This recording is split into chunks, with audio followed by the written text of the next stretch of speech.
There was a time in my life where I couldn't finish anything. I don't mean I was slow. I don't mean I was dumb. I mean I would start things, big things, ambitious things, emotional things, and somewhere between the halfway point and the uncomfortable middle, something inside me would collapse. I'd just stop, and then I'd tell myself I'd come back later, but later never came. And whenever I looked at the graveyard of projects I abandoned, the unread books, the dusty guitar, the unfinished course, the half-written journal, I began noticing something. It wasn't the tasks that were exhausting me. It was the weight of not completing them. That weight does something to your confidence. It makes you shrink. It makes you question your identity. It makes you hate saying, I'll do it, because a part of you knows you probably won't.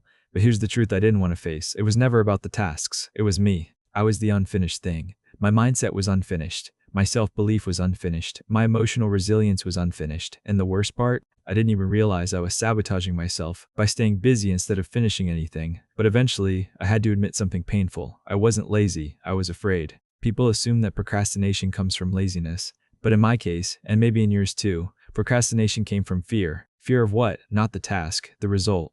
Because finishing something means it exists. It's real. It can be judged, evaluated, criticized, or even ignored. When a task stays unfinished, it's perfect. In my head, it has infinite potential. It can still become something world-changing. But the moment I finish it and put it out there, the illusion dies. Turns out, I wasn't afraid of failure. I was afraid of discovering who I really was after giving everything I had. That kind of truth terrifies people like me. So we keep ourselves in a loop of almost there. I'll do it tomorrow. I just need to feel ready. Except the readiness never comes. Not because I lack time or tools or opportunities, but because I was using uncompleted tasks as emotional life jackets.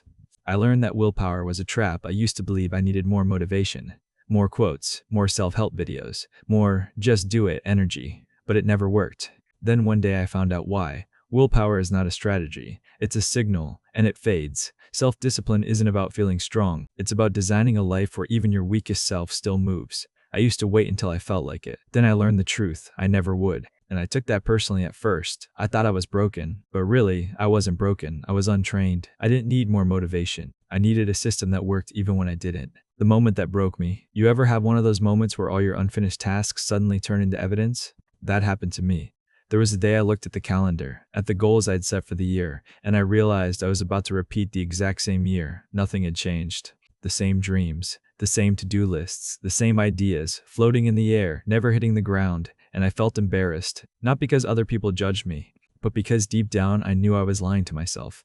Every time I said I'll do it tomorrow, I was damaging my ability to trust myself. That day, I broke, not in a dramatic way, in a quiet way, like a house settling, like a truth I couldn't avoid anymore. I don't finish things because I don't want to face myself. And strangely enough, that was the beginning of everything changing. The 3-step system that forced me to finish. I didn't change overnight. That's not how life works. But I changed because I stopped trying to fix myself, and I started building around myself. Here's what I did. Step 1, emotional honesty. I stopped blaming the task. I stopped saying, it's too hard, it's too boring, I'm not ready. I sat with the truth. I'm scared this won't be good enough. Once I named the fear, it lost its power. I no longer demonized the task. I humanized the resistance. Step 2.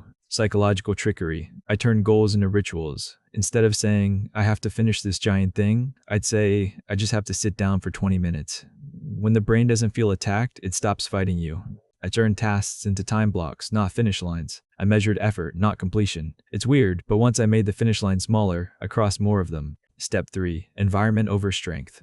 I forced structure around me. I stopped trying to be stronger. I made the world around me weaker. I put my phone in another room. Used apps that blocked the internet. Set up spaces where only one thing could happen. Work. I turned the environment into a silent weapon so I didn't need to depend on motivation. And suddenly, things I'd been avoiding for years were getting done. Not because I was inspired, but because I finally stopped letting my emotions dictate my execution. What happened? After I started finishing things, I expected that finishing tasks would make me feel proud. But what it really did was heal something deeper. When I finished something, I felt like I was meeting myself again. Every completed thing became a new piece of evidence. See, you're not a talker. You're a doer. You're not a dreamer. You're a builder. And that changed me. Not loudly, quietly, steadily, like muscles growing when you're not looking. My identity shifted. Not because of big wins, but because of consistent completions.